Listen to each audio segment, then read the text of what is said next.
Igor Jankę, dzień dobry. To jest Układ Otwarty, niezależny program o Polsce i świecie. Dziś o tym, jak wojska specjalne Ukrainy zaatakowały lotniska i dokonały tam prawdziwej masakry sprzętu, bardzo ważnego sprzętu.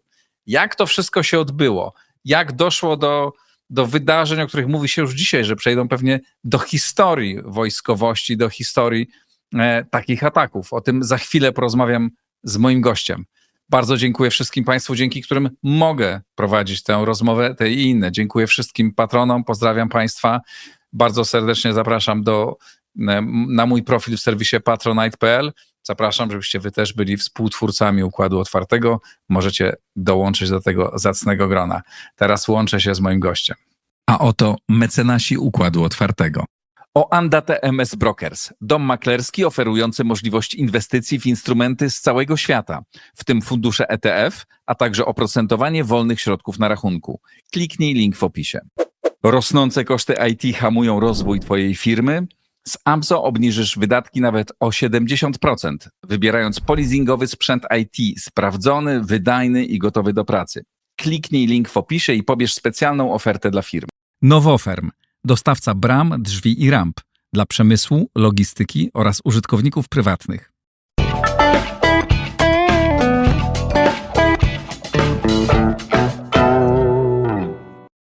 Maciej Korowaj, dawno niewidziany w Układzie Otwartym, podpułkownik rezerwy, pracujący obecnie m.in. na Uniwersytecie w Białymstoku. Dzień dobry, Maćku. Witam serdecznie Państwa, witam Ciebie, Igorze. Czy zgadzasz się z taką opinią, że że to było niezwykłe, że to była seria niezwykłych akcji przeprowadzonych przez Ukraińców, które pewnie przejdą do historii, nie tylko tej wojny? No na pewno były to bardzo spektakularne akcje, ale to nie jest nowość w historii wojskowości. Najlepiej samoloty niszczy się na ziemi niż w powietrzu. Najbardziej wydajnie. To są nie pierwsze tego typu operacje w historii wojskowości.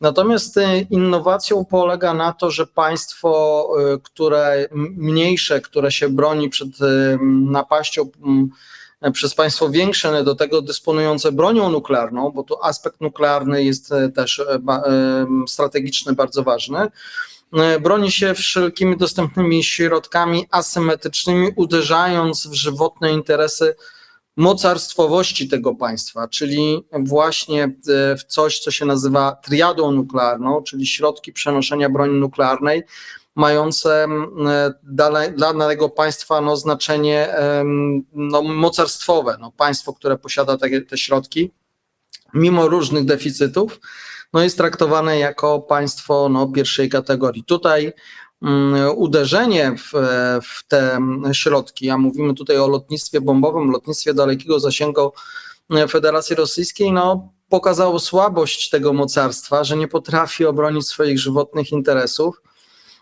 I tutaj bym widział te największe straty w tych relacjach, pokazujące małą sprawczość Federacji Rosyjskiej, ujawnioną tym bardzo sprytnym atakiem, działaniem na styku służb specjalnych, wywiadu i działań takich specjalnych. Także to jest na pewno przejdzie do annałów różnych operacji wywiadowczych. Zacznijmy trochę od tyłu, czyli od efektu tego. Co tak naprawdę zniszczyli Ukraińcy? Ukraińcy zaatakowali bodajże z 10 takich baz należących do lotnictwa dalekiego zasięgu Federacji Rosyjskiej. Lotnictwo dalekiego zasięgu jest jedną z odnóg triady nuklearnej, na które składają się wyrzutnie rakiet balistycznych z głowicami nuklearnymi, bazowania morskiego, to mówimy szczególnie o okrętach podwodnych, słynnych bomberach. Mówimy też o wyrzutniach, drugą częścią są wyrzutnie rakiet balistycznych bazowania lądowego i tutaj Rosja ma dwa rodzaje, mobilne i w silosach z bazowania stałego. I trzecim tą odnogą jest lotnictwo dalekiego zasięgu bombowe, które może przenosić pociski rakietowe manewrujące z głowicami nuklearnymi taktycznymi, które są też wykorzystywane w uderzeniach w ramach triady nuklearnej. I Ukraińcy zaatakowali środki przenoszenia, czyli bombowce rosyjskie, które tutaj akurat w konflikcie z Ukrainą wykorzystywane są również jako nośniki konwencjonalnych pocisków manewrujących, które uderzają, bombardują różne cele na terenie całej Ukrainy. Ukraińcy zaatakowali lotniska, gdzie znajdują się te bombowce, niszcząc biorąc pod uwagę źródła, około 30%, tak mówią Ukraińcy. Te informacje, które docierają do SIN, to mówią o kilkunastu samolotach różnych typów, które są właśnie wykorzystywane w ramach lotnictwa dalekiego zasięgu. Na ile a może inaczej, opowiedzmy teraz, jak do tego doszło, jak to przygotowywano. No domyślam się, że nie wiemy, nie znamy wszystkich szczegółów, a pewnie większości szczegółów nie znamy, ale na podstawie tego, co wiemy i czego możemy się domyślać, jakbyś mógł spróbować opisać całą tą akcję, kiedy mogłeś zacząć te przygotowania, jak one, jak doszło do tego ataku, no bo tam Ukraińcy wręcz mówili o tym, że od 1,5 roku przygotowywali tę akcję. Nie wiem, trudno ocenić, na ile to jest prawdopodobne, na ile też budują do tego dobrą narrację, ale to się stało w głębi Rosji, tak? Zaatakowano ich nie z zewnątrz, tylko od wewnątrz w zasadzie. Opowiedz proszę jak to mogło wyglądać. Znaczy, będziemy tutaj się przemieszczać w moich wypowiedziach wyłącznie na pewnego rodzaju domysłach i tego, co mogłoby być, ale niekoniecznie zostało tak zrealizowane. Bardziej to są moje takie domysły i sugestie. Tutaj trzeba było naprawdę bardzo dużych, zakrojonych działań operacyjnych, operacyjno-rozpoznawczych. Przede wszystkim trzeba było zdefiniować, jakie lotniska można zaatakować. To Rosjanie nie ułatwiali tak naprawdę Ukraińcom roboty, ponieważ oni pomiędzy tymi lotniskami przerzucali te swoje środki napadu, czyli te bombowce, rotowały się, one były na różnych lotniskach. Tych lotnisk w sumie używanych przez bombowce były co najmniej 10. Ukraińcy mieli środki zaatakować na 5, więc musieli to bardzo dobrze sobie rozpoznać, gdzie są te samoloty i w jakim oni są stanie. I wybrali według mojej oceny najbardziej wydajne miejsce, czyli lotniska, gdzie są bazowane nie tylko samoloty operacyjne, które, jak mówiłem, one cały czas się gdzieś przemieszczają pomiędzy różnymi lotniskami, ale też tak zwane samoloty drugiego rzutu, czyli samoloty, które przechodzą obsługi, które są wyłączone z różnych względów z eksploatacji i te samoloty zazwyczaj nie przemieszcza się pomiędzy lotniskami, one gdzieś mają te stałe bazowanie i Ukraińcy najprawdopodobniej zdecydowali tak, jeżeli nam się uda, to niszczymy te samoloty z resursu operacyjnego, a jeżeli nam się nie uda, to przynajmniej zniszczymy te, które są w tym tak zwanym drugim rzucie. Dlatego jak widzimy na tych filmach, bardzo często niektóre trafione samoloty eksplodowały, to znaczy, że były zatankowane, uzbrojone, a niektóre nawet uzbrojone, bo były też takie kadry, które pokazywały, że samoloty miały na pylonach rakiety, czyli były prawdopodobnie przygotowywane do najbliższego uderzenia na Ukrainę. Z kolei inne samoloty po trafieniu nie eksplodowały z różnych względów. Najprawdopodobniej były tylko i wyłącznie wyłączone z operacyjnej, niezatankowane, a może nawet były tylko takim rezerwuarem części zamiennych. Więc tutaj Ukraińcy uderzyli zarówno w te, jak i w te.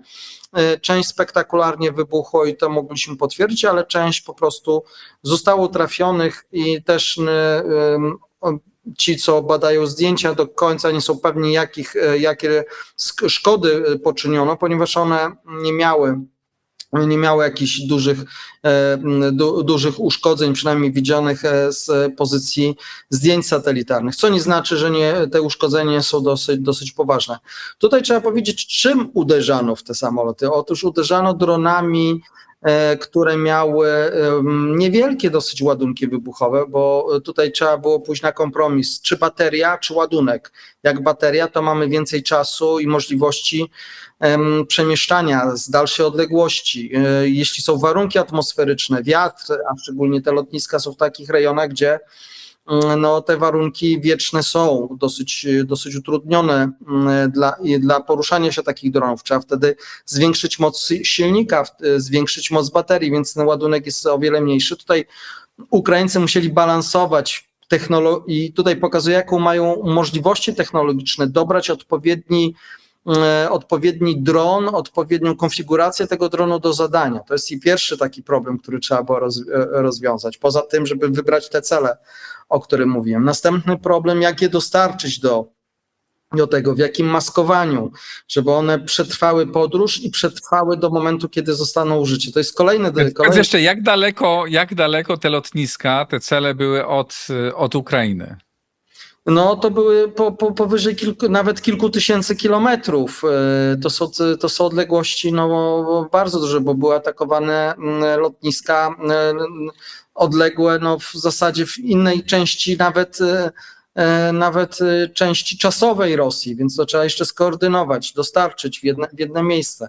Nie wiemy, jak dużo lotnisk było planowanych do użycia. Może były więcej tych elementów użytych, ale tylko te zadziałały, więc też trudno to przewidzieć. Później trzeba jak ewakuować albo jak zatrzeć swoje ślady po tym całym... Ale jeszcze poczekaj, zanim dojdziemy do zatarcia śladów, do ewakuacji, to jeszcze o tych przygotowaniach. Czy musieli po pierwsze zebrać, jak powiedziałeś, informacje na temat tych miejsc i tego, co jest na tych lotniskach, tak? Czy to jest wyłącznie wywiad satelitarny i informacje pozyskiwane pewnie od Amerykanów, tak? Albo własnymi środkami, czy to są też prawdopodobnie informacje uzyskane dzięki ludziom na miejscu? Absolutnie wywiad nie może polegać tylko na jednym źródle informacji, musi to weryfikować i crossować poprzez różnego rodzaju testy wiarygodności. Im więcej wiemy, tym lepiej jesteśmy przygotowani do różnych operacji.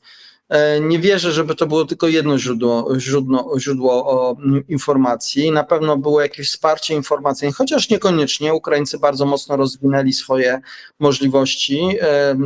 Sami już potrafią pozyskiwać dane satelitarne, komercyjne, ale kupywać to i dostęp do tych danych, więc tutaj pewną niezależność potrafią, ale na pewno też były wspierane też przez inne agencje wywiadowcze. Trudno mi tutaj powiedzieć kto, ale no na pewno nie pogardzono informacjami innymi. To też trzeba zwrócić uwagę, bo jeżeli my prosimy o jakąś informację o inną agencję, to dana agencja, widząc o co my prosimy, też może przewidzieć, co my chcemy robić, więc tu też bym nie wchodził, że ktoś udzielił Ukraińcom informacji, chociaż nie wykluczam, że za jakimś przyzwoleniem to ta operacja miała miejsce.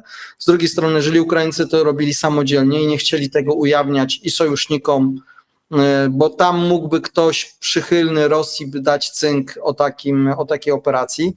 Ja uważam, że dla bezpieczeństwa Ukraińcy polegali tylko na własnych źródłach i dlatego ten 1,5 roku przygotowań uważam, że jest dosyć optymalnym, jeżeli liczyć na same ukraińskie zasoby operacyjne. Mówię tylko to, co wiemy z oficjalnych informacji. Czy pozyskanie takich informacji samemu, jeśli jest tak, jak mówisz, tak, że nie korzystali z satelit czy z innych agencji wywiadowczych, amerykańskich czy innych, czy to oznacza, że ten wywiad ukraiński ma nieprawdopodobnie duże zdolności dzisiaj, których nie mają inne państwa, czy to są stosunkowo łatwe dane do zdobycia?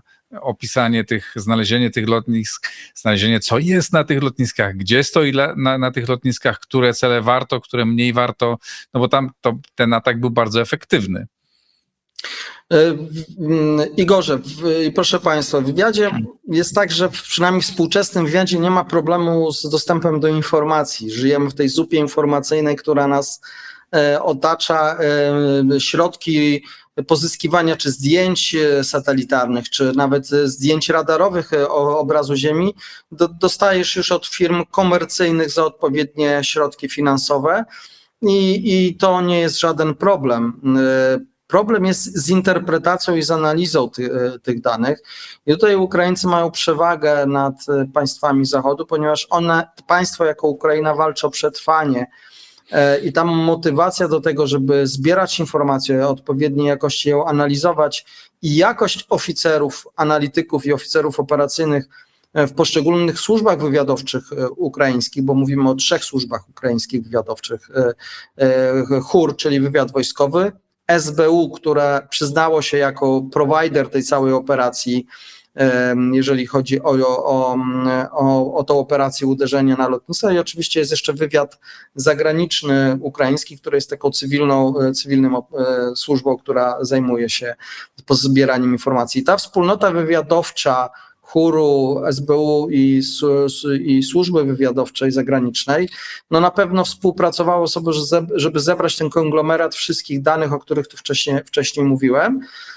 Dla higieny informacyjnej pewnie zachowali to dla siebie, chociaż niekoniecznie, mówię, tutaj jest jedna gwiazdka, ale jeżeli chcieli zaskoczyć Rosjan, a nie chcieli mieć przecieku na przykład z innej służby, gdzie państwo mogłoby ze względów swoich politycznych ostrzec Rosję o tego typu działań, tym bardziej, że chodziło o uderzenie na elementy triady nuklearnej.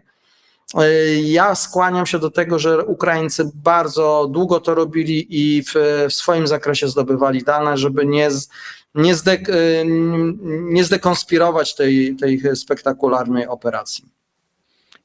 To jest duże osiągnięcie, tak, przeprowadzenie takiej akcji. To świadczy o tym, że to jest jeden z najlepszych wywiadów na świecie, czy właściwie każdy wywiad państwa, nie pytam cię o polski, mógłby coś takiego przeprowadzić? Jeżeli mówimy o Rosji, czyli możliwościach operacyjnych w Rosji, to Ukraińcy to są w tej chwili numer 1, jeżeli chodzi o te możliwości. I wszystkie służby, które cokolwiek robią na Rosji, to patrzą, jak to robić, bo Ukraińcy wytaczają szlaki po prostu, które pokazują o efektywności prowadzenia operacji wywiadowczych na terenie Ukrainy. Bo jeżeli rzeczywiście Ukraińcy sami zdobyli te informacje, sami przetworzyli i sami zaplanowali tę operację w tym scenariuszu, o których mówiłem wcześniej, no to znaczy, że Ukraińcy są pierwszą ligą, jeżeli chodzi o działania na terenie Federacji Rosyjskiej, a to jest bardzo specyficzny i trudny obszar, co znaczy, że niemożliwy, ale trudny obszar do prowadzenia operacji. Czy inne służby potrafią coś takiego zrobić? Trudno mi powiedzieć, bo nikt nigdy z innych służb nie ujawnił swoich możliwości w taki sposób, jak to robią Ukraińcy. Natomiast Ukraińcy udowadniają, że są najlepsi na tym obszarze i my, inni, musimy się od nich uczyć. Mhm. No dobrze, zebrali te informacje, tak? Opisali sobie i powiedzieli, dobra, chcemy teraz te cele osiągnąć, chcemy zlikwidować maksymalnie dużo sprzętu takiego i takiego. Tak? Do tego trzeba dostosować, rozumiem, sprzęt, którym atakują, czyli wybrać ten sprzęt, no to powiedzmy nie jest pewnie aż taka bardzo skomplikowana rzecz, no ale teraz go dostarczyć na miejsce, no i spowodować, żeby on tam poleciał i wykonał swoją robotę. W jaki sposób oni mogli to dostarczyć? No i tutaj są różne opcje, że tak powiem. Tylko wyobraźnia nas ogranicza. Jeżeli chodzi o oficerów wywiadu, to tylko nas wyobraźnia ogranicza i decyzje naszych przełożonych, czy nam to zaakceptują, czy nie. No i oczywiście koszty, jakie musimy ponieść. Generalnie wyobraźnia jest tym najdalszym horyzontem, który powstrzymuje. Tutaj Ukraińcy mogli to różnie zorganizować, albo swoimi zasobami. Mogli to, jeżeli mają super możliwości operacyjne na danym terenie, zbudować to na miejscu z części, które są dostępne na miejscu. To jeszcze bardziej utrudni proces szukania, skąd te rzeczy się znalazły, bo na przykład... To znaczy mogli tam dostarczyć sprzęt, części innymi drogami, prawda? Nie, mogli kupić te części, które są na przykład na miejscu dostępne. za ruble. Ale ktoś, tutaj. no dobra, ale musieli mieć tam ludzi, którzy to po No pierwsze właśnie, umieją i tutaj zmontować, trzeba mieć no i tak, całą trzeba mieć operację przeprowadzić. cały odpowiedni zasób ludzi, którzy tutaj mogliby to, mieli środki finansowe i wszystko, żeby to zrobić. To jest A trochę mówimy nie o, nie wiem, ataku, który jest przygotowany w Niemczech, Belgii, Holandii, Polsce, prawda, krajach demokratycznych, gdzie nikt nie sprawdza nas na co dzień na ulicy, jeśli nie Tak. robimy czegoś bardzo, bardzo dziwnego, tylko mówimy o czy jednym z najbardziej totalitarnych reżimów na świecie, gdzie ludzie są, społeczeństwo jest inwigilowane i teraz w stanie wojny pewnie jest inwigilowane dużo bardziej niż kiedyś, no to jest, wydaje się, no to na moją wyobraźnię to działa niezwykle. Może być też, że został dowieziony to z zewnątrz, tak? Może być to element hybrydowy. Część zostało jakichś elementów zrobiony na miejscu, część zostało dowiezionych. Tu pokazane jest, że niby zostały przywiezione, bo pokazano filmy, że to było tak i tak zrobione. No, prawdy się nie dowiemy. Co było na tych pamiętać, filmach, powiedz, jakby tam pokazano i w jaki sposób były skonstruowane te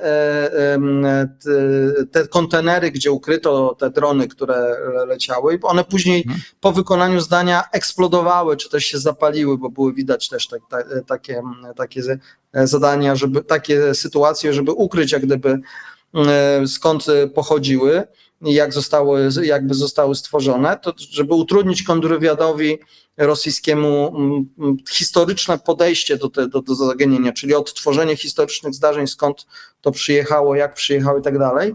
Na pewno Rosjanie to w tej chwili robią. I to może być różny konglomerat tych operacji. Część może być zrobiona, część przywieziona różnymi drogami, więc albo jedną drogą, która jest najbezpieczniejsza. No, tutaj tych rozwiązań może być bardzo dużo. Kolejnym elementem jest to pewien outsourcing operacyjny, czyli mogliby to wykonać ludzie, którzy zostali wynajęci i robili tylko część pewnej pracy, nie wiedząc, a następna grupa robiła następną część, żeby po prostu nie mogli dowiedzieć się, do czego to służy albo jak to jest realizowane. To jest kolejny sposób. To mogły być też jakieś grupy przestępcze do tego Dokładnie, wykorzystane, które nawet nie wiedziały, co robiły. To może być wszystko. To o to chodzi, żeby to było jak najbardziej wydajne, a później pozwalało ograniczyć straty, szczególnie dla tych zasobów, które są najbardziej cenne, które mają możliwości prowadzenia operacji na terenie Federacji Rosyjskiej. I to się waży. Jeżeli jest jakaś taka bardzo spektakularna operacja, to bardzo często te zasoby, które to zrobiły, później są ewakuowane, bo kontrwywiad zrobi wszystko rosyjski, żeby się do nich dobrać i ich złapać, więc to najprawdopodobniej po wykonaniu operacji, albo jeszcze już w trakcie wykonania operacji, bo tutaj trzeba też powiedzieć o pewnej technologii, która mogła zostać wykorzystana, że Ukraińcy nie musieli być przy miejscach, gdzie są te kontenery, tylko te kontenery mogły zostać dowiezione przez osoby trzecie, które nic kompletnie mogły nie wiedzieć, co wiozą, pozostawione tam według jakiegoś harmonogramu. Oczywiście na pewno Ukraińcy mieli tam kogoś, kto niepowiązany z tą operacją obserwuje, czy dany kontener znalazł się w tym obszarze, który miał mieć, a całą operację przeprowadzono z Kijowa na przykład, posiadając łączność satelitarną z tymi dronami i je kierując na cele. To też mogło być tak. Mogło być tak, że były ludzie z jednostek specjalnych czy wywiadu, którzy byli na miejscu i uruchamiali dron po dronie i prowadzili je na radiu z miejsca gdzieś opodal lotniska, by koordynować cały atak, bo też trzeba pamiętać, że to trzeba jakoś koordynować, trzeba wiedzieć, jak sobie poradzić z elementami łączności, transmisji. No tutaj tych aspektów technologicznych, operacyjno-wywiadowczych i specjalnych jest bardzo dużo i każdy ten element, jakbym opowiadał, to bym to jeszcze rozbijał na kolejne dziesiątki, które trzeba by było wziąć pod uwagę i najprawdopodobniej zrobili też tak oficerowie ukraińskiego wywiadu. Mieli czas, wiedzieli, co mogą mieć, wiedzieli, co trzeba zrobić, rozbili to na różne warianty, zebrali to w jedną całość, przetestowali na pewno gdzieś u siebie, czy to funkcjonuje, dopiero to wysłano na teren Federacji Rosyjskiej. No, to wygląda na nieprawdopodobnie skomplikowaną operację, tak? Bo na pierwszy rzut oka, znaczy, dobra, dowieźli, prawda, drony, odpalili je, no i bach, nie? Ale to, jak opowiadasz, jak sobie zaczniemy wyobrażać, prawda, ile tych elementów na terenie nieprawdopodobnie niebezpiecznym, w którym wykrycie dla każdego z tych osób oznacza nie tylko śmierć, ale tortury I to jeszcze pewnie. wariantowanie tego, żeby wybrać tą najlepszą metodę i jeszcze mieć odpowiednie zasoby, żeby się wycofać, czy zmienić jak gdyby operację, jeżeli stwierdzimy, że sytuacja, bo to nie jest tak, że robimy tę operację, a tam sytuacja jest stabilna. Ona się gdzieś zmienia. Pewne warunki, jakie mieliśmy na samym początku, się zmieniły. Mówię o kwestiach, nie wiem, ochrony, czy osłony obiektów, czy zmiany działania choćby lotnictwa dalekiego zasięgu, że zmienia sposób prowadzenia operacji, że zmienia lotniska i tak dalej. I to trzeba było na bieżąco pilnować kwestii związanych z tym, co się dzieje w Rosji, z tym reżimem kontrwywiadowczym, a także z codzienną działalnością lotnictwa rosyjskiego i jeszcze w międzyczasie przygotowywać tę operację, adaptując się do tych zmian. Więc to jest naprawdę bardzo, bardzo koronkowa robota. No i musiało w niej brać udział bardzo wielu ludzi. Bo nawet jeśli to były osoby, które nie wiedziały, co robią, tak? Które wykonywały jakąś zleconą robotę, nie wiedząc dla kogo i czemu ona na końcu będzie służyć, no ale to ktoś musiał tych ludzi wynaleźć, ktoś musiał skoordynować te wszystkie działania i doprowadzić do tego, żeby wszystko było gotowe, no i mogło być zdalnie albo niezdalnie z daleka odpalone. To przecież musiała przy tym bardzo duża grupa ludzi pracować. Właśnie zaskoczę. Tak naprawdę dużo ludzi przy takich operacjach nie pracuje. Zazwyczaj, biorąc pod uwagę komplikacje tego działania, mogło wziąć kilkanaście lub do kilkadziesiąt osób. To nie jest zbyt dużo, to na pewno nie setki ani tysiące, ze względu na pewnego rodzaju higienę informacyjną i przygotowywanie tej całej Dobrze, ale operacji. kilkanaście czy kilkadziesiąt osób mogło tym zawiodywać, no ale przecież ci wszyscy wykonawcy, no czyli jeżeli ktoś dostał jakieś śmigło, baterię, coś tam i to skręcał, no to jest jeden No człowiek... to mogło być tysiące ludzi, którzy się tym od spawacza tego konteneru poprzez ludzi, którzy te drony skręcali albo testowali różnego rodzaju rozwiązania technologiczne, które gdzieś tam oficerowie wywiadu, zbierając i analizując, stwierdzili, że takie warunki są na obiekcie, więc musi ten dron przelecieć tyle w takiej prędkości wiatru, z takim ładunkiem, i mieć taką rezerwę mocy, bo musi być na przykład miesiącami przebywać poza gdzieś w kontenerze, w różnych warunkach atmosferycznych. Elektronika czy bateria się zużywa, w sensie biorąc pod uwagę zmienne warunki atmosferyczne, więc trzeba by było odtwarzać zdolność tej baterii, więc tam są pewnie jakieś generatory, które były podłączone do tych dronów, więc tych rzeczy już jest bardzo dużo, tak? Ale tak naprawdę, no, biorąc pod uwagę, że Ukraina jest w trakcie wojny, tych dronów tam się robi miliony, więc zrobienie kilkudziesięciu, kilkuset sztuk do jednej operacji po prostu zginęło w tym całym trafiku różnych projektów technologicznych i można było to ukryć. Natomiast no, trzeba było moim zdaniem najwięcej operacja pochłonęła, jeżeli chodzi o zbieranie danych i o przeniesienie tych zdolności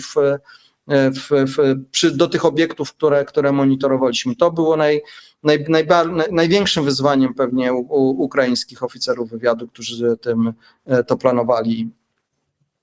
No i jeszcze, jak sobie wyobrażamy no opowiadasz o tym, wyobrażam sobie, że to jest atak na jedno miejsce, gdzie w tym jednym miejscu zniszczono kilka czy kilkanaście obiektów bardzo poważnych, bardzo ważnych dla Rosyjskiej Federacji i pewnie nieźle chronionych.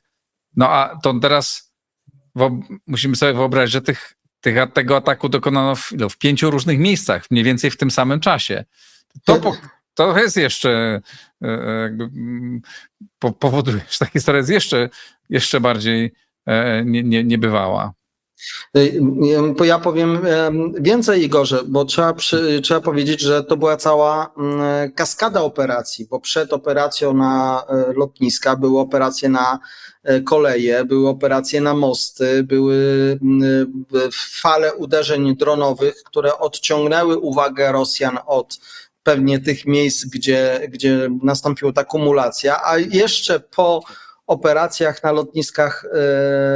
na lotniskach, gdzie były bombowce lotnictwa dalekiego zasięgu strategicznego rosyjskiego, to jeszcze dokonano później kolejnych ataków, nawet atakując most krymski specjalnym podwodnym dronem, więc mówimy o całej serii operacji i całej serii różnych grup, które przygotowały, analizowały i wykorzystywały różne technologie. I to Rosjanom tak naprawdę trzeba też powiedzieć trochę o tym, o tych stratach, które Rosjanie ponieśli, bo lotnictwo dalekiego zasięgu, mówiłem, one ma część tych samolotów lotnych z załogami, one realizują różne misje, przemieszczają się pomiędzy lotniskami, żeby oczywiście nie paść tego typu atakom. Jak widać, nie wszystko się udało, ale część tych samolotów jest nielotna i Ukraińcy większość zniszczyli, chociaż może nie tak spektakularnie, bo te, które były zatankowane, wybuchały i było to widać, te pożary, ale większość trafień poszło na te samoloty, które były albo w obsłudze, albo w jakiś sposób nielotne z różnych względów.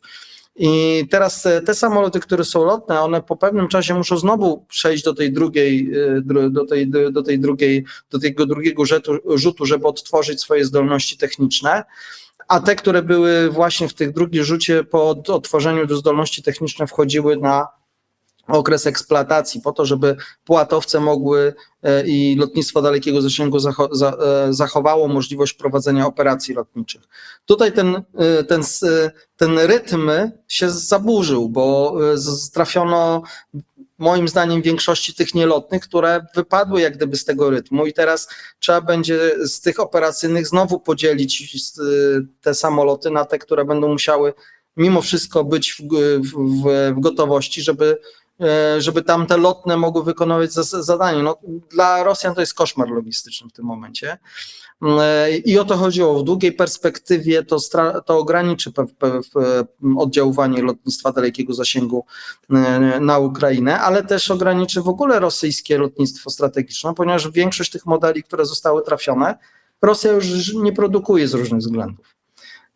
Stara się modernizować, przedłużać ich resurs, ale po uderzeniu, po zniszczeniu płato, po zniszczeniu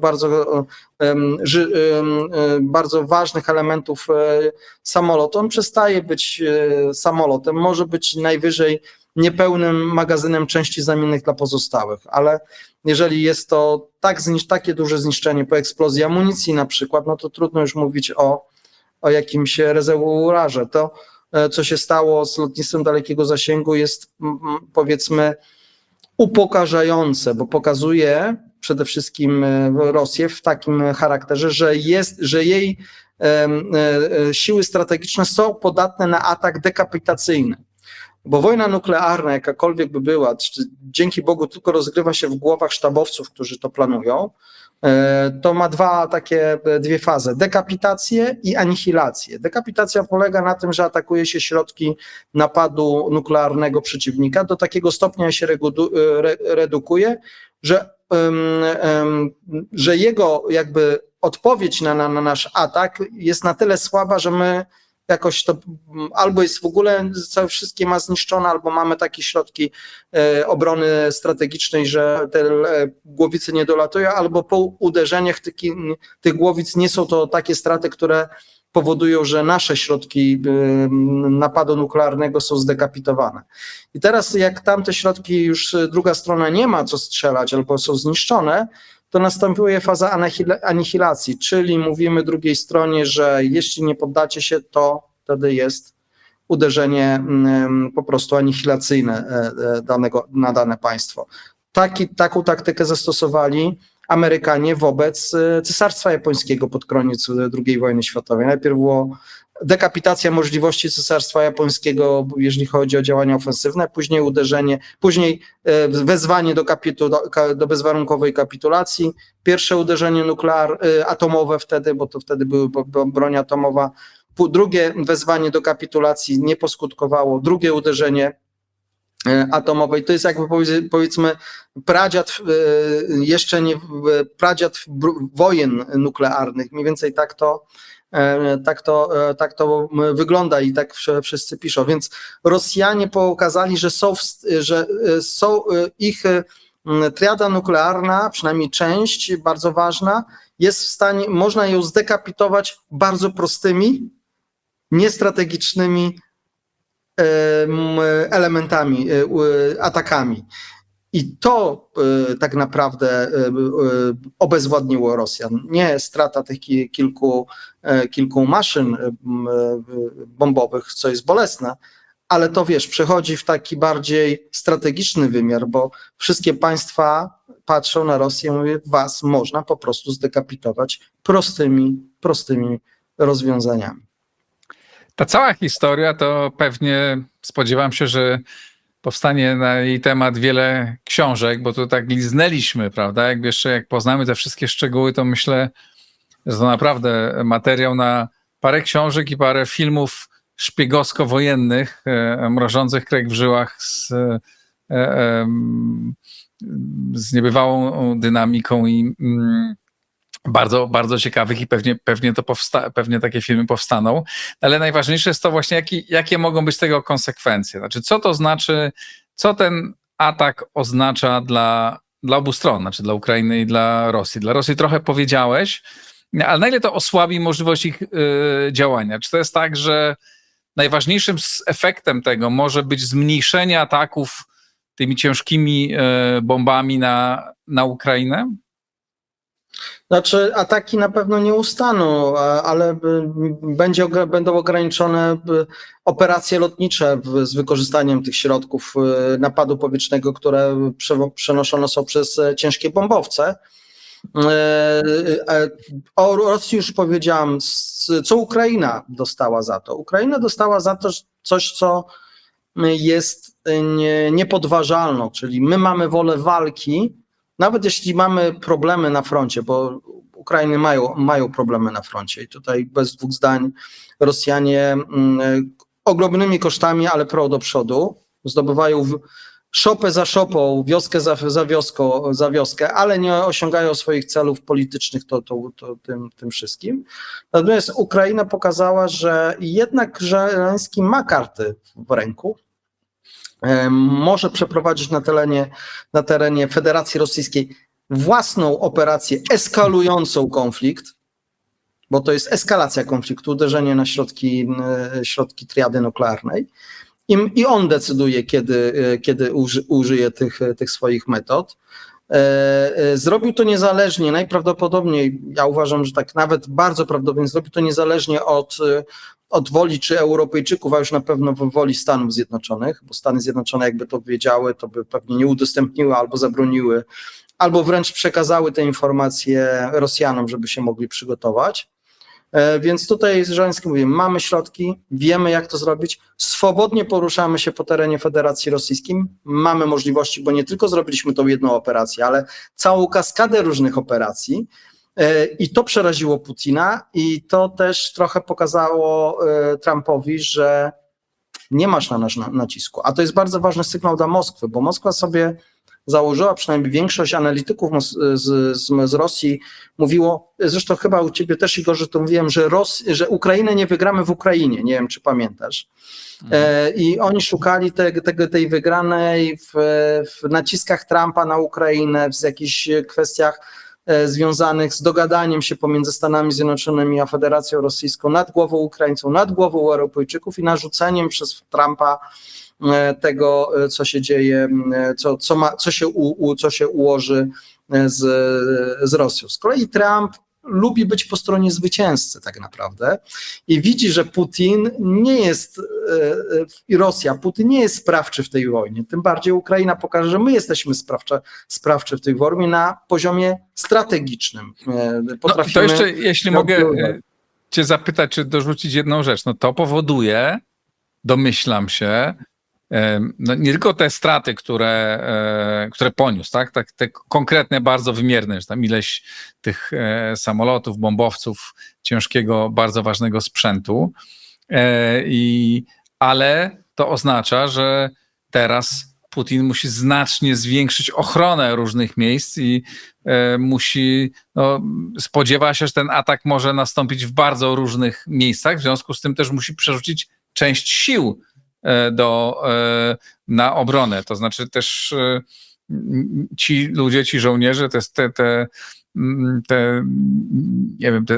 te sprzęty, te radary muszą być bardziej rozproszone, a mniej skupione na ataku na Ukrainę. Rosja nie jest w stanie przerzucić do ochrony i to Putin wie. Rosja to nie Związek Sowiecki. Związek Sowiecki miał problemy z pewnymi sprawami, a Rosja ma te problemy razy 10 albo razy 20. To nie jest ta sama potęga. O jakich problemach? Jakie problemy? Choćby tym, że część ochrony lotnisk walczy na froncie, a ochroną lotnisk zajmują się żołnierze służby zasadniczej. Przecież większość kontraktowych jest na froncie, tak? Nawet pułk stworzono z tych wszystkich jednostek osłonowych lotnisk, stworzono pułk, który walczył pod Kurskiem. Zresztą dosyć dobrze walczył ten pułk złożony z jednostek właśnie osłonowych, czy tych wartowniczych, czy osłonowych, jeżeli chodzi o lotniska. To był taki pułk sił powietrzno-kosmicznych i on tam właśnie zebrał tych wszystkich żołnierzy i stworzyli pułk, żeby tam walczył.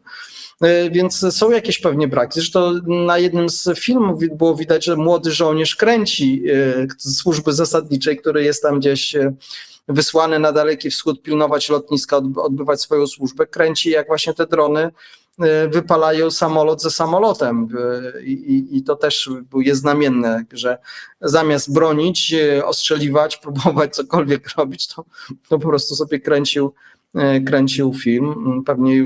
Pewnie już go tam kontrwywiad rosyjski namierzył, ale no to są takie, wiesz, no ciężkie, to nie jest tak, że przerzucisz i masz efekt, że już że też tego się nie stanie. To nie jest... Jasne, ale zapewne nie jest tak, że zostawi to i mówi, trudno, straciliśmy to już więcej nie będzie. No będzie więcej, znaczy może się spodziewać, że będzie więcej, w związku z tym będzie musiał część żołnierzy, część służb gdzieś przesuwać, nie? I tym samym osłabi zdolności bojowe.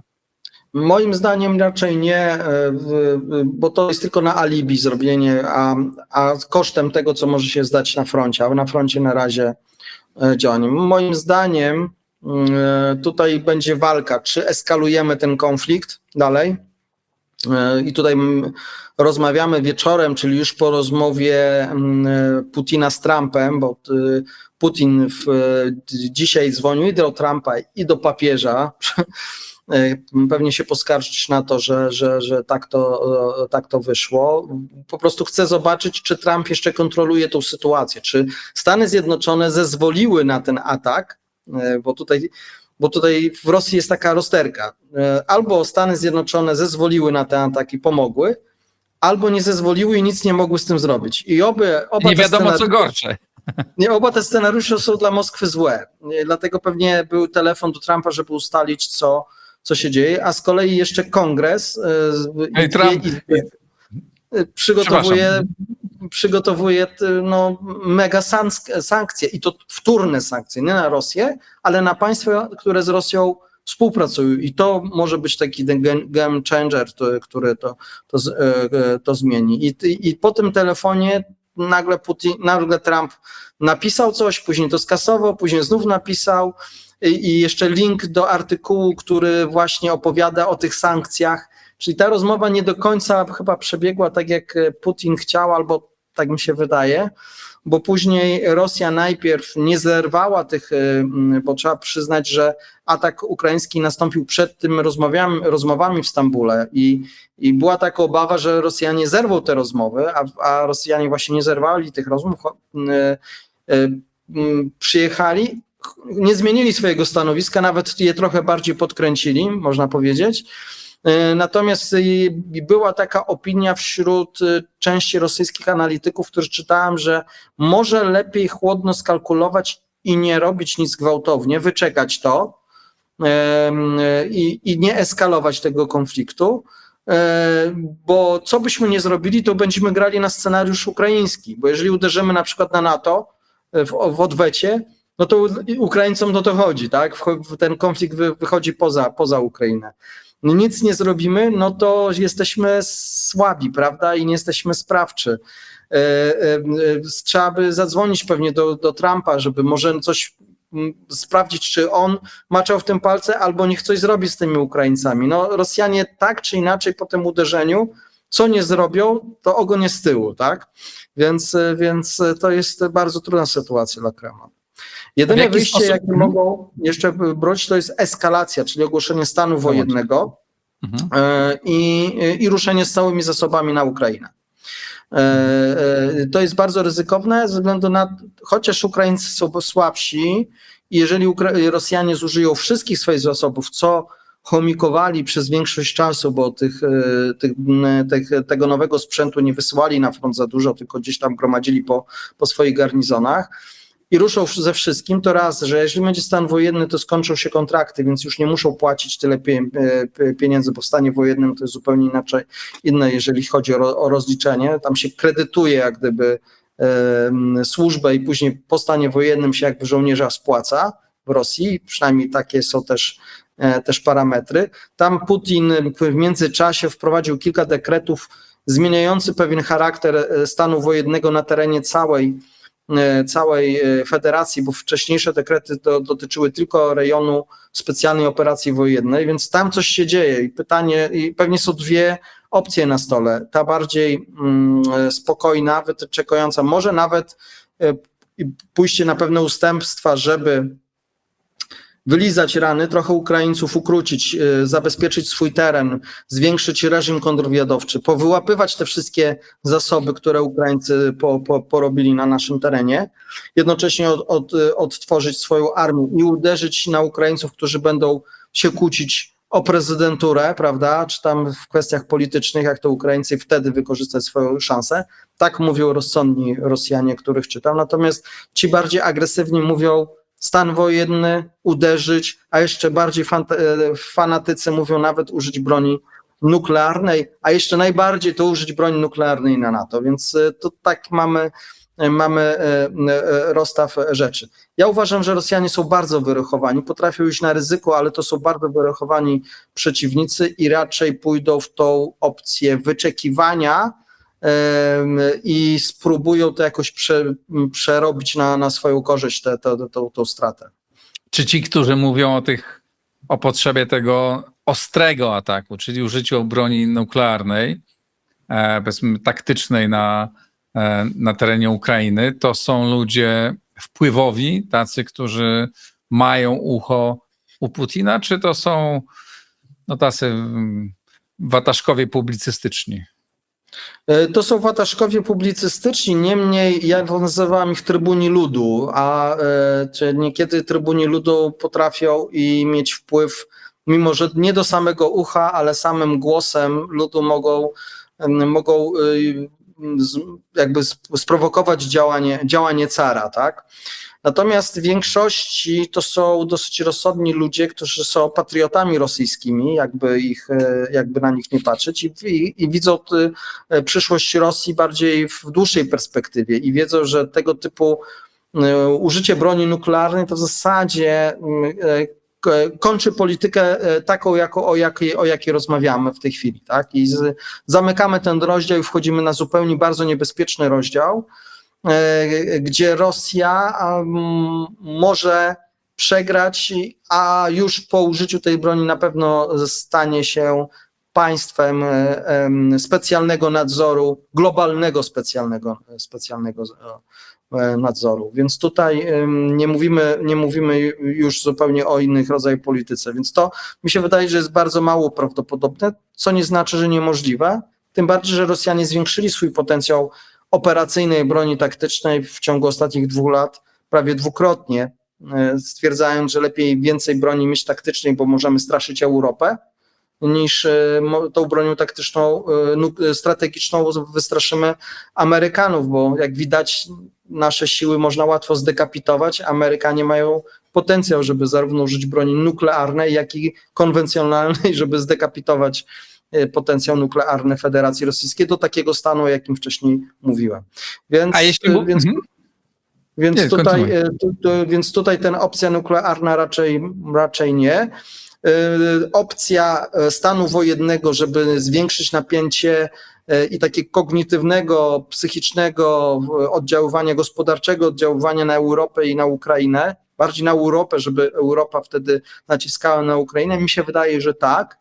To jest bardzo dobre, tym bardziej zbliżają się duże ćwiczenia Zapad, można to wykorzystać, stan wojenny Zapad, może próba nuklearna na Nowej Ziemi, czyli te wyjścia z tego memorandum zabronienia prób nuklearnych, więc no, to mogłoby być bardziej dobitne niż próba, nie wiem, niszczenia Jesionki, czy Ramstein, czy innej bazy natowskiej. Tak mi się przynajmniej wydaje.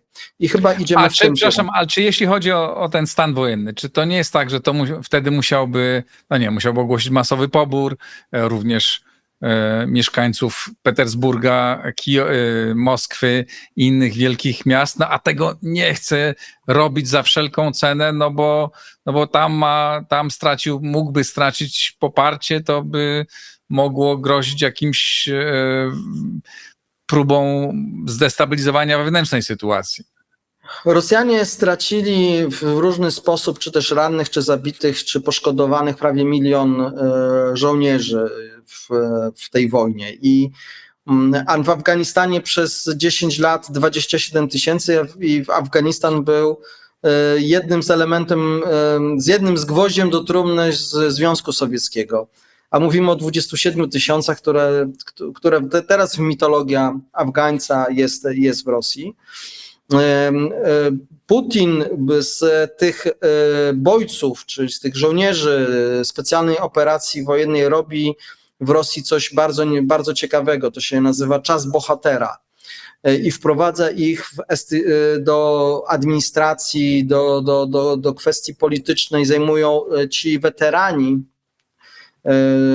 zajmują różne polityczne stanowiska w partii jednej Rosji i tworzy z nich pewnego rodzaju zasób polityczny, który będzie go wspierał w różnych sprawach.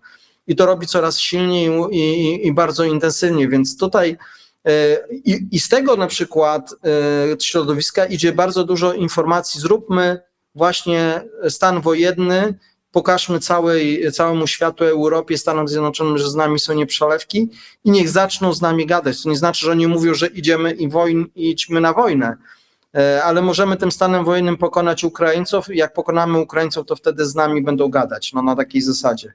Więc tutaj tego typu, czy Putin ich słucha? Na pewno ich słucha, ale czy tak zrobi? Uważam, że no jest to ryzyko, o którym mówisz, ale nie w kwestiach społecznych, ale bardziej w gospodarczych, czyli później te straty, które będzie musiała Rosja odrobić po stanie wojennym, albo to, co się stanie w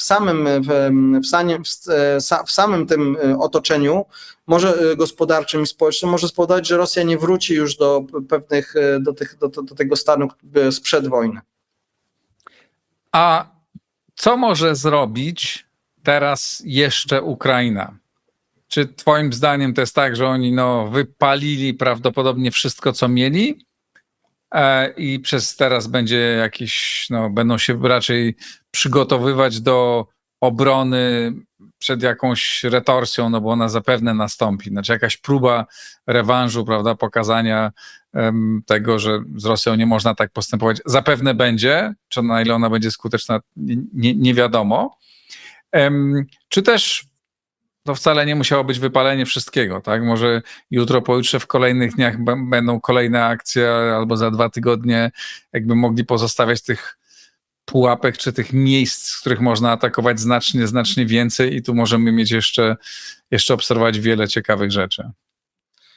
Mi się wydaje, że Ukraińcy na pewno mają jeszcze jakiś booster, który w sytuacji krytycznej będą mogli użyć. To nie jest tak, że jak robisz jedną operację, to nie planujesz 2, 3, 4 następnych.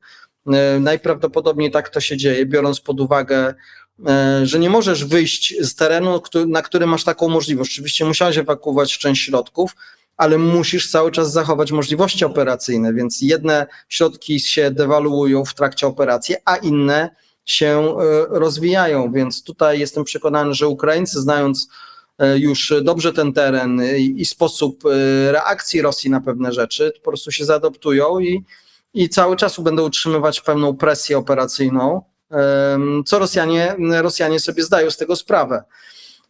Tutaj jestem przekonany, że tak będzie, więc jakieś pewnie jeszcze niespodzianki dosyć sprytnych kozaków będziemy mogli obserwować jeszcze na terenie Federacji Rosyjskiej. Z kolei Rosja,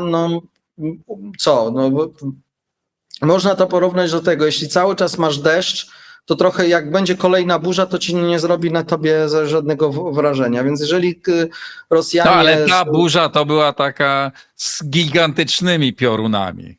Ale mówimy, jak Rosjanie by coś dodatkowego wystrzelili, nie wiem, zwiększyli w drugą stronę, o 100 rakiet więcej, tak? Mówię tu w tej burzy, tutaj, bo Ukraińcy cały czas są doświadczeni różnymi atakami. Zaraz Charków jest, wiesz, w Charkowie od, nie wiem, miesięcy, 1,5 miesiąca codziennie latają drony nad Charkowem, codziennie to miasto jest atakowane i ludzie normalnie żyją. I to nie zrobi ani wrażenia na społeczeństwie ukraińskim, które nauczyło się żyć z tą wojną i to okrutne, ale tak jest. No i dla władz, które nawet jeżeli pójdziemy w ten najczarniejszy scenariusz, użycie broni nuklearnej, taktycznej na terenie Ukrainy, chociaż to jest wbrew takiego zdrowemu rozsądkowi rosyjskiemu, o ile można mówić o zdrowym rozsądku rosyjskim. Zazwyczaj Rosjanie nie uderzają nuklearnie w cieniu własnych granic. Nawet swoją wojnę nuklearną w czasie zimnej wojny planowali bardzo daleko od granic wtedy Związku Sowieckiego. To tam te pociski miały wybuchać gdzieś w RFN, ewentualnie na terenie, znaczy obce na naszym terenie, ale z ich gdzieś tam głęboko Francja, RFN.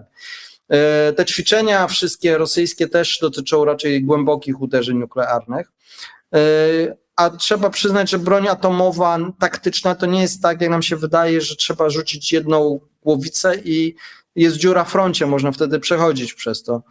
Średnio trzeba zrzucić co najmniej jeden pocisk nuklearny taktyczny między 5 a 25 kiloton na co najmniej przeliczeniową jedną kompanię lub jeden batalion.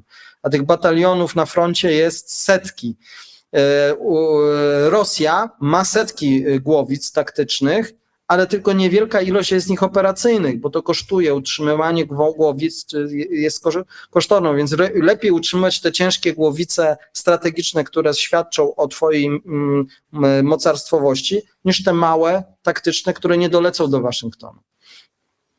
Podsumowując, jak byś opisał tę akcję, to co się wydarzyło i czy to jest tak, że dzisiaj cała społeczność wywiadowcza na świecie mówi, o kurde, to są goście, tak? To naprawdę światowa liga. I powiem tak, dla wywiadu to żadna nowość, to jest dzień jak co dzień, my musimy działać niekonwencjonalnie. No tak, ale nie zawsze robi się tak spektakularne akcje na terenie wroga. Takiego wroga. Jeśli decydent chce spektakularnej akcji, to wywiad to zrobi. Tylko kwestia, jaką pan chce akcję, to taką zrobimy. Kwestia czasu i zasobów. Ukraińcom zajęło to według ich danych 1,5 roku, ale zrobili to. To nie jest problem. Naprawdę, jeśli ma się zespół, ma się konkretny zespół, jest to do zrobienia. Pewnie Amerykanie by to zrobili, jakby musieli, pewnie Brytyjczycy by zrobili, jakby musieli. Ukraina walczy o przetrwanie, więc ona nie miała innego wyboru i tam ma zmotywowanych ludzi, żeby to zrobić. To jest bardzo ważne. No i też pokazuje stan swojego państwa. Wiesz, mówiło się, państwo upadło, już ta armia za chwilę zdechnie, prawda? Już... Kurczę. Ale tak, proszę Państwa, Igorze, odpowiadając na te pani, wiesz, gdzie jest ból głowy teraz w tej chwili, tak naprawdę? To mają kontrwywiady państw zachodnich i kontrwywiady w ogóle, bo pokazano, że można dokonać takiego ataku prostymi środkami. A wyobraź sobie, ile takich celów jest w Polsce, ile takich celów jest w Niemczech, ile celów jest... Tu jest ból u głowy. Dla ludzi, którzy zawodowo zajmują się tak zwanym force protection, czyli ochronę własnych wojsk. Niekoniecznie walczą, ale myślą, jak zabezpieczyć bazy, jak zabezpieczyć jednostki wojskowe, jak zabezpieczyć bardzo neurologiczne sprawy związane z funkcjonowaniem państwa czy systemu obronnego. Tu jest ból głowy. Tutaj teraz powinny siedzieć zespoły ludzkie, się zastanawiać, ile mamy dziur i czy damy rady cokolwiek z tym zrobić.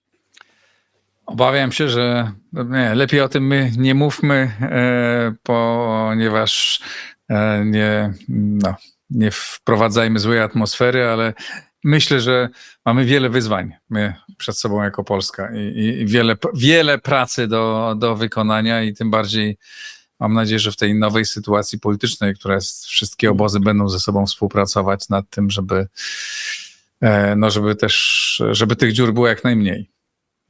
Ja uważam, że my Polacy, mimo naszych różnic, zawsze byliśmy rozsądnymi ludźmi i potrafiliśmy się w sytuacji, gdzie widzimy te zagrożenia, zawsze zebrać i sobie pomagać. I miejmy nadzieję, że tak będzie, ale przede wszystkim trzeba ciężkiej pracy, w której trzeba się porozmawiać nie tylko wtedy, jak coś zacznie nas lecieć albo spadać i sobie będziemy pomagać, tylko doprowadzić do tego właśnie, w czym jesteśmy gorsi, w przygotowaniach do sytuacji, aby ona nigdy nie miała miejsca. Maćku, bardzo ci dziękuję. Bardzo ciekawa opowieść. Dziękuję Państwu bardzo. To fascynująca historia. Jestem przekonany, że o tym będą książki, będą filmy i jeszcze wiele rzeczy się dowiemy nowych, zaskakujących i pytanie, czy ta historia się skończyła. Myślę, że pewnie nie, no ale będziemy to obserwować i trzymać mocno kciuki za tych, którzy są nam bliżsi, których obrona jest w naszym interesie. Dziękuję bardzo Państwu. Wspierajcie Układ Otwarty na Patronite. Subskrybujcie. W prawym dolnym rogu jest przycisk, który możecie wcisnąć i dzięki temu będziecie otrzymywać Państwo informacje o każdym moim programie. Pozdrawiam, do następnego razu.